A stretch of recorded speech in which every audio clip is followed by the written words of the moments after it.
This is Boomer Life on CL 650. Lying in bed, just like Brian Wilson did. But when I'm lying in bed, just like Brian Wilson did. And welcome back to the show. It's great that you're with us here on CL 650. We have our resident expert, Farouk Manji, here from SleepShop, your sleep experts. And that's one of the things that I think that's unique about your stores throughout the Lower Mainland. And we're here talking about your North Vancouver location that's going to open officially, the big grand opening in just 3 weeks, is that you are experts in providing the right comfort for people and sleep. And your dad started the business in 1979, and that was was he a bit of a pioneer back then? Yeah, at the time there was no specialty sleep store. If you had to buy a mattress, you would have to go to one of the Sears in those days, right? Department stores, yeah. Exactly. So that and why did he decide? And you obviously picked up on that. Why did he decide that was important?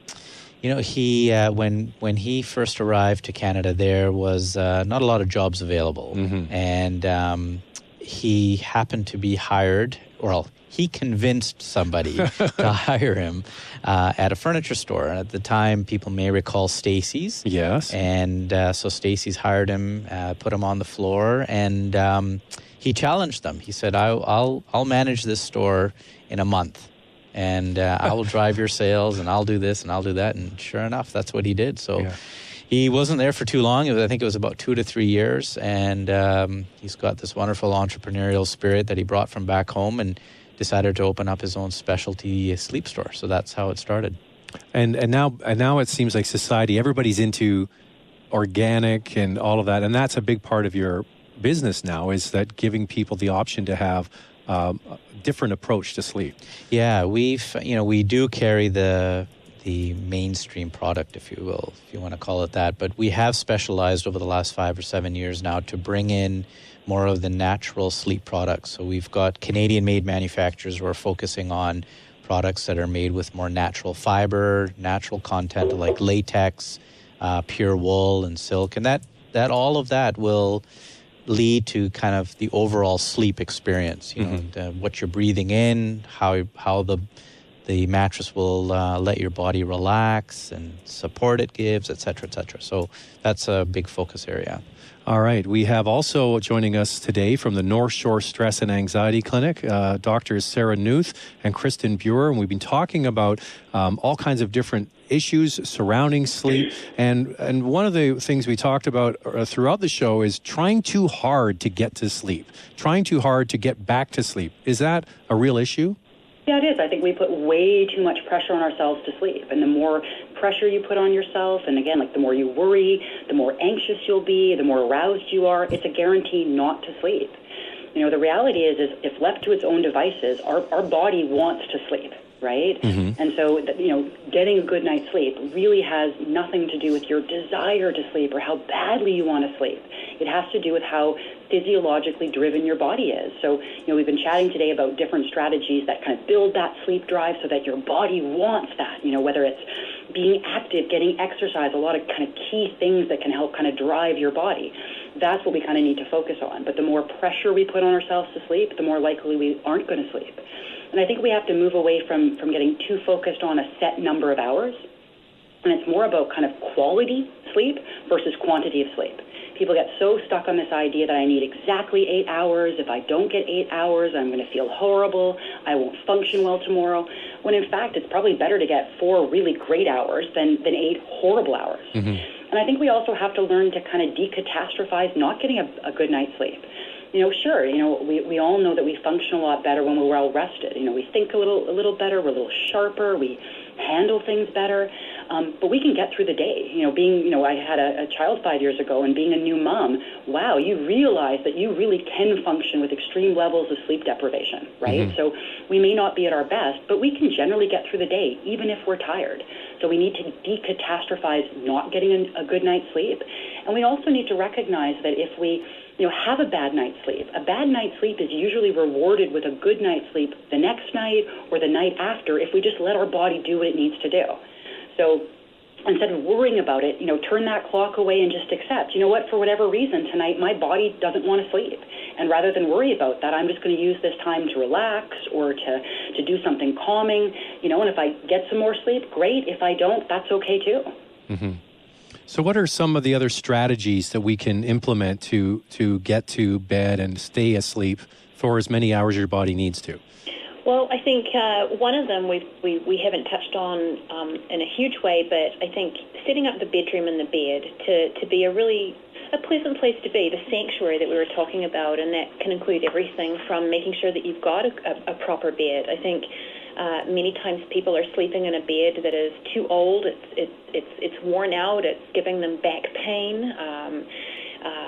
It can be even simple things like making sure that you enjoy the feel of the sheets, that the temperature in the bedroom is the right temperature. We know that a little cooler is better. If your room is overheated, it's going to be very difficult to stay asleep. So anything you can do to make that bedroom and your bed a place that you look forward to going, that can be really important. But prior to actually even getting ready to get into bed, many of us are living such busy lives. We're so stressed out. We're rushing around. We're trying to maximize squeezing everything out of the day. So people are not putting time into creating a wind-down routine.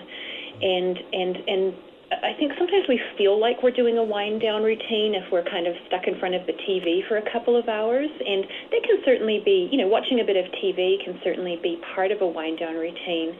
But we want to take a look at how do we deliberately slow down, kind of remove all the overstimulating things, take a breath, maybe, have a warm shower, turn off those electronics and allow ourselves to kind of pay attention to that sleep drive.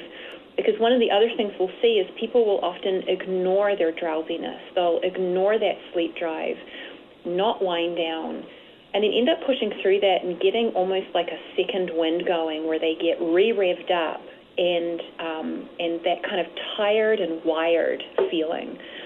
So I think those are all things that are around maximizing the odds that more nights than not we're going to get as good quality sleep as we can. Another thing that helped too is, I know I kind of mentioned it before, was making sure you exercise. Exercise does make a difference. It's a fabulous strategy for managing your mood. It improves your mood, for better dealing with stress. But if you're exercising during the day, that improves your sleep drive. So you are more likely to be tired at night and to fall asleep. Yep. I think sometimes as we age, we get kind of concerned about, our bodies and our aches and pains, and we can sometimes shy away from exercise. But exercise is so important. It's going to help us better function physically, but it'll also make us more tired at night. I have a question around that. How late is too late to exercise? People are working till 5, 6 o'clock at night, and then they're maybe going to eat, or I've heard that there's sort of a sweet spot for exercising and sleep. If you exercise too late, it might rev you up. Yeah, ideally you don't want to be exercising more than a couple of hours before bedtime. So, if your ideal time, for example, is you're going to start winding down around 9:30, 10 o'clock, you're aiming to get in bed sometime between kind of 10 or 11. You don't want to be doing that high-power workout at 9:30 at night because your body is going to need some time to rev down. Most exercise gets that arousal up. Yeah. So ideally you're looking at exercising kind of at least a couple of hours before your ideal wind down time. And again, because people's biology is different, some people can get away with exercising later in the day than others. Same thing for the reverse. Some of us can get up at very early in the morning and exercise. Whereas, again, those night owls, that's going to be very difficult. So it really gets back to kind of understanding your own body clock and understanding how exercise fits within the optimal routine for both your daytime as well as your sleep routine. Now, some people are going to be more affected than others, so they might have to make sure that they're not exercising 3 or 4 hours before. It really is kind of an individual, but we do know too close is definitely not good. Now, I just want to jump in here quickly because we only have a couple of minutes. It's gone by so quickly. Farooq, you always talk about the pillow is the bed for your head, right? So is the pillow very important? Doctors? Kristen? Oh, sorry, Yeah. I didn't realize that question was for us. Yeah. Is it important? I just referenced Farouk because we've talked about this many you were times. asking Farouk. I mean, I think Sarah was mentioning the idea of the importance of your sleep environment. So yeah, a bed, even a pillow matters. You know, if you're not getting kind of, your head in the right kind of place, that can cause neck problems, and when you've got physical problems, that's going to interfere with sleeping. So yeah, I think all of those things matter, and they increase the likelihood you are going to get that good night's sleep. All right, we're kind of up against the clock here. So, what if someone's listening to this and they're hearing themselves reflected in your comments? What should they do? Well, I think if someone feels like these strategies alone are not enough, I think it's important that people also know that help is available. So a lot of the strategies we've talked about, there are many of us who work in the area of sleep problems and insomnia, where if you need a little bit of extra coaching, you need a bit of help figuring out, how to figure out your sleep drive, how to figure out your body clock. That can be as simple as working with someone who is an expert in sleep. Sometimes just checking in with your GP and getting some support around problem solving some of the background things that may be aggravating your sleep can be a good starting point. And then there's a number of self-help references out there that are also very helpful. One of our favorites are some of the books by Colleen Carney, who is a Canadian expert, and she has a book called Quiet Your Mind and Get to Sleep, which is an excellent resource. She also has another book that you'll often even see in some of the airport bookstores, and it's widely available, and that's called Good Night Mind, and it's how to turn off your noisy thoughts and get a good night's sleep.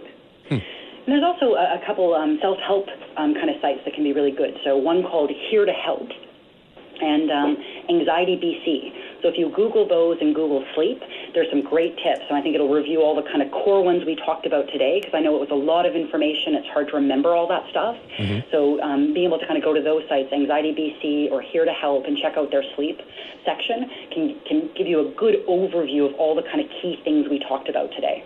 Well, it's been a fascinating conversation, and I hope you'll both come back. We would love to come back. Yeah, we'd love to come back. It was great to be here today. All right, that's Doctors Sarah Newth and Kristen Buer from the North Shore Stress and Anxiety Clinic. Wonderful conversation. And Farouk, thanks for teeing this up. You didn't have a lot to do today. No, it was easy for me. So with SleepShop, it's nice to see that you are invested in getting the right people. I know you do work with the UBC Sleep Clinic as well. So it's great. I think it really reflects your business and your approach to helping people getting a good night's sleep. Absolutely. And exciting times, April 22nd, the grand opening of your North Shore location. Thank you, everybody, for being on the show. Farouk, you'll be back for sure. That's all the time we have for today. I'm Zach Spencer. We'll speak to you next time on CL 650.